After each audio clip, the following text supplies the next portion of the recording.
सांगितलं तसंच झालं पाहिजे. काही गडबड होता कामा नाही. बाकी तयारी खूपच छान झाली, पण मस्त झाले सगळं. गेले 2 दिवस सगळे याच कामात झुंपलेत. आणि तरी सुद्धा आमच्यापैकी कुणीही जरा सुद्धा दमलेलं नाहीये. हे कधी जमतात?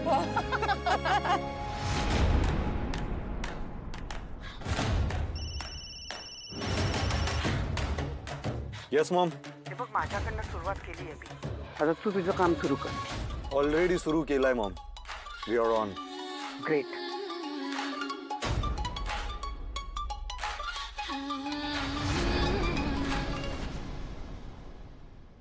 ए तिकडे गेल्यावर मिशी लावायची विसरू नकोस. हा, मिशी लाव. आनंद, हे सगळं अति होत चाललंय आता. समर राजवाडे आहे मी. तुझ्या बायकोने हे जे काही आणलेत ना कपडे, बरोबर, यांनी ऑड मॅन आउट वाटेन मी. अरे मान्य आहे तू समर राजवाडे आहेस, पण तिकडे सगळेजण असाच पोशाख घालणार आहेत. तू काही ऑडमॅन आउट वगैरे वाटणार नाहीस.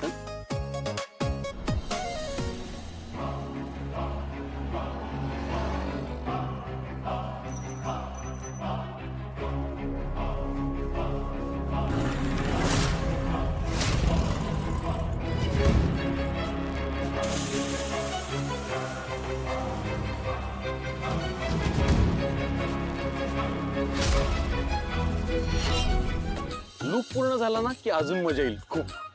कोणाला? मला का इतरांना? अरे यार, निराशाजनक परिस्थिती नाहीये हे बघून खूप बरं वाटतं. खरंय. लोकांना अजूनही निसर्गाबद्दल आस्था आहे, प्रेम आहे.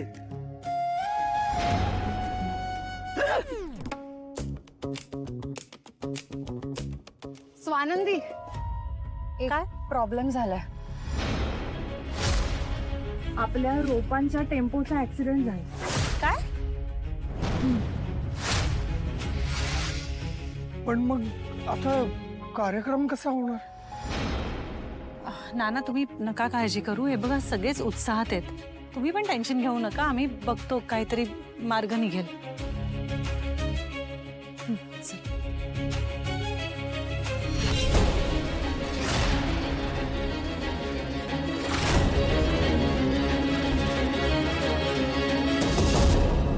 एक्झॅक्टली काय झालंय ते कळलं नाहीये, पण रोपं मात्र इतक्या तिथे येणार नाही एवढं मात्र नक्की. स्वानंदी, मला जाम कार्यक्रम कधी सुरू होणार आहे? अहो, खूप उशीर झाला मॅडम. हो हो, जरा धीर धरा. आम्ही पण त्याच काळजीत आहोत. काळजीत आहात? एक पत्रकार आल्यामुळे काळजी वाटते तुम्हाला? नाही, हल्ली खूप वाढलं बरं का. नुसते सोशल मीडियावर व्ह्यूज मिळावे म्हणून असा हा कार्यक्रम केल्याचा दिखावा केला जातो. तुमचं पण तसंच वाटतं? अहो, काही काय बोलताय तुम्ही? समोर दिसतंय ते बोलतोय मॅडम. तुम्ही तर समर राजवाडे सर हजेरी लावणार असंही म्हटलं होतात. कुठे आहेत ते?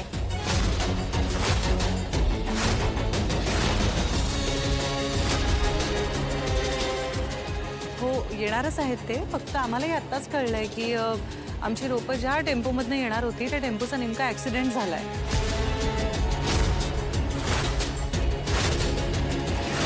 पण होईल, दुसऱ्या रोपांची व्यवस्था होईल. तुम्ही काळजी करू नका. फक्त आम्हाला थोडा वेळ द्या. तुम्ही आम्हाला वेळ वाया घालण्यासाठी बोलवलं इकडे? नाही. हा, आत्ता लक्षात आलं. तुम्हाला वृक्षारोपण करायचंच नाहीये.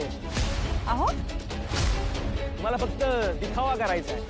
काय बोलताय?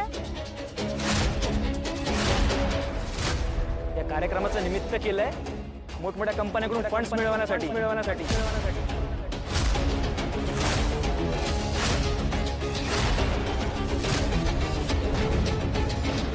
हाच येतो तुमचा ना?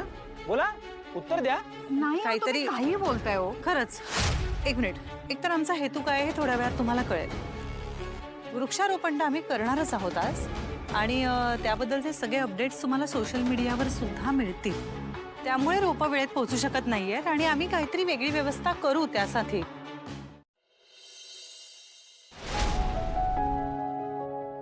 दादा एक चहा दे ना.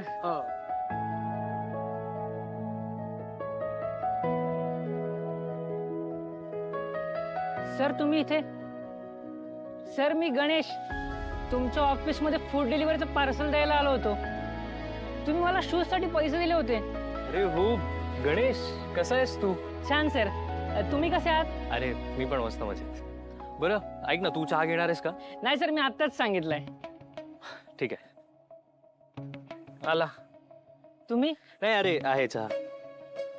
एवढ्या उन्हात फिरावं लागतं ना तुम्हाला? सर सवय, गाडी असते ना आणि एरियाच असतो. चहा पिण्यासाठी मी याच टपरीवर येतो. तुमचं ऑफिस असतं ना, मग आज सुट्टी? एक मिनिट गणेश, एक सेकंद. हा प्रशांत बोल ना. अरे हो, गेलो होतो तुझ्या ऑफिसमध्ये यार, पण ते सुद्धा हेच म्हणाले की त्यांच्याकडे काही ओपनिंग नाहीये. अरे सगळ्यांचं हेच म्हणणं आहे रे, कोणाकडेच ओपनिंग नाहीये. अरे मला कळतंय मी जास्त दिवस इंटरव्ह्यू देण्यात नाही घालवू शकत. बरं ऐक, तुझ्याकडे काही नवीन ओपनिंग असेल तर मला कळव. हां ओके बाय. सर एक विचारू का? हां विचार ना. सर तुम्ही जॉब शोधताय का? हो रे, म्हणजे इंटरव्ह्यूज देतोय पण काहीच वर्कआउट होत नाहीये. मार्केटच तसं आहे सर. मला पण 4 महिने जॉब मिळत नव्हता. इंटरव्ह्यू देऊन देऊन कंटाळलो सर. घरची जबाबदारी होती, हप्ते थकत होते. शेवटी मित्र म्हणला डिलिव्हरी बॉयचा जॉब करशील का? मी पटकन हो म्हणून टाकलं. 4 पैसे जमा केले तर ब्रेक घेऊन दुसरा जॉब शोधू तरी शकतो. बरोबर आहे रे तुझं. माझं ना असंच काहीसं झालं रे. एका रात्री जॉबलेस झालो मी. त्यात इतक्या रिस्पॉन्सिबिलिटीज आहेत ना. सुशिक्षित बेकारी काय असते ते आत्ता कळतंय मला. घरी जायचं म्हटलं तरी सुद्धा लाज वाटते रे मला.